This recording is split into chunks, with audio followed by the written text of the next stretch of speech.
ये वाकया रावलपिंडी के एक पुराने गर्ल्स हॉस्टल का है। वहां रहने वाली लड़कियां आज भी एक कमरे का नाम सुनकर डर जाती हैं। रूम 209। हॉस्टल की इमारत तकरीबन 50 साल पुरानी थी। दीवारें पुरानी, राहदारियों में हल्की हल्की लाइट्स और रात को अजीब सी खामोशी। कहा जाता था कि मगरिब के बाद दूसरी मंजिल के एक कमरे के पास से गुजरना भी अच्छा नहीं। इस कमरे में पहले एक लड़की रहती थी जो अचानक एक रात गायब हो गई थी। इसके बाद से रूम 209 हमेशा बंद रहता था। हॉस्टल में नई आने वाली लड़कियों में से एक थी हानिया।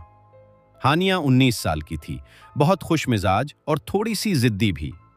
इसकी दो बेहतरीन दोस्तें थीं, माहीन और उरूबा। एक रात तीनों छत पर बैठी बातें कर रही थीं। माहीन ने अचानक कहा, तुम लोगों ने रूम 209 की कहानी सुनी है? उरूबा ने फौरन कहा, हाँ, कहते हैं वहां कोई साया रहता है। हानिया हंस पड़ी, ये सब फजूल कहानियां हैं। माहीन ने चैलेंज किया, अगर तुम इतनी बहादुर हो तो आज रात वहां जाकर दिखाओ। हानिया ने फौरन कहा, ठीक है, मैं जाऊंगी।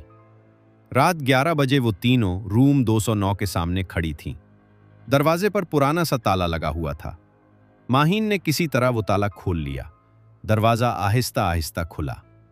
अंदर कमरा बिल्कुल खाली था, सिर्फ एक पुराना आईना दीवार पर लगा हुआ था। हानिया अंदर चली गई। माहीन और उरूबा बाहर ही खड़ी रहीं। कमरे में अजीब सी ठंडक थी। हानिया ने मजाक में कहा, देखा, कुछ भी नहीं है। फिर अचानक कमरे की लाइट झपकने लगी। टक टक टक। आईना हल्का सा हिलने लगा।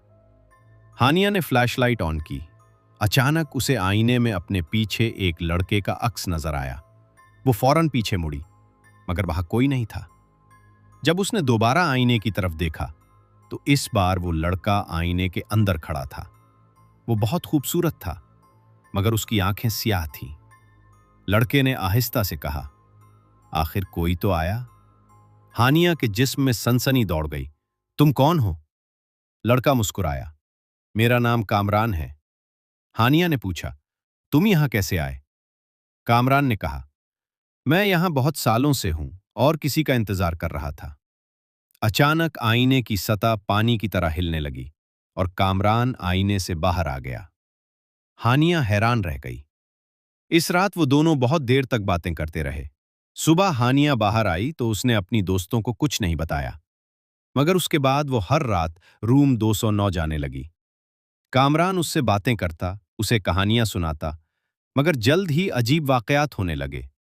एक दिन हानिया ने कहा, काश मुझे नई मोबाइल मिल जाए। अगले ही दिन उसे लकी ड्रॉ में मोबाइल मिल गया। हानिया समझ गई कि कामरान के पास ताकत है, मगर फिर चीजें बदलने लगी। कामरान ने एक रात कहा, तुम सिर्फ मेरी हो। हानिया को डर लगने लगा। कॉलेज में एक लड़का बिलाल हानिया से बात करने लगा था। अगले दिन बिलाल अचानक शदीद बीमार हो गया। हानिया को शक हो गया। इस रात उसने कामरान से पूछा। कामरान ने गुस्से से कहा, जो तुम्हारे करीब आएगा वो जिंदा नहीं रहेगा। हानिया खौफजदा हो गई। इसने रूम 209 जाना बंद कर दिया।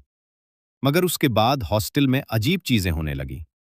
रात को लड़कियों को आईनों में साए नजर आने लगे। कमरे के आईने खुद ब खुद टूटने लगे। आखिरकार एक आलिम साहब को बुलाया गया। वो रूम 209 में दाखिल हुए और कुरान पढ़ना शुरू किया। और अचानक अजमीर जाहिर हुआ, मगर इस बार उसका चेहरा खौफनाक था। वो चीख रहा था, मरीम मेरी है। आलिम साहब ने आयतल कुर्सी पढ़ी। अचानक कमरे में तेज रोशनी हुई और अजमीर गायब हो गया। इसके बाद रूम 307 हमेशा के लिए बंद कर दिया गया। मगर आज भी हॉस्टल की लड़कियां कहती हैं कि कभी कभी रात के वक्त तीसरी मंजिल से किसी लड़के की आवाज आती है, मरियम वापस आओ।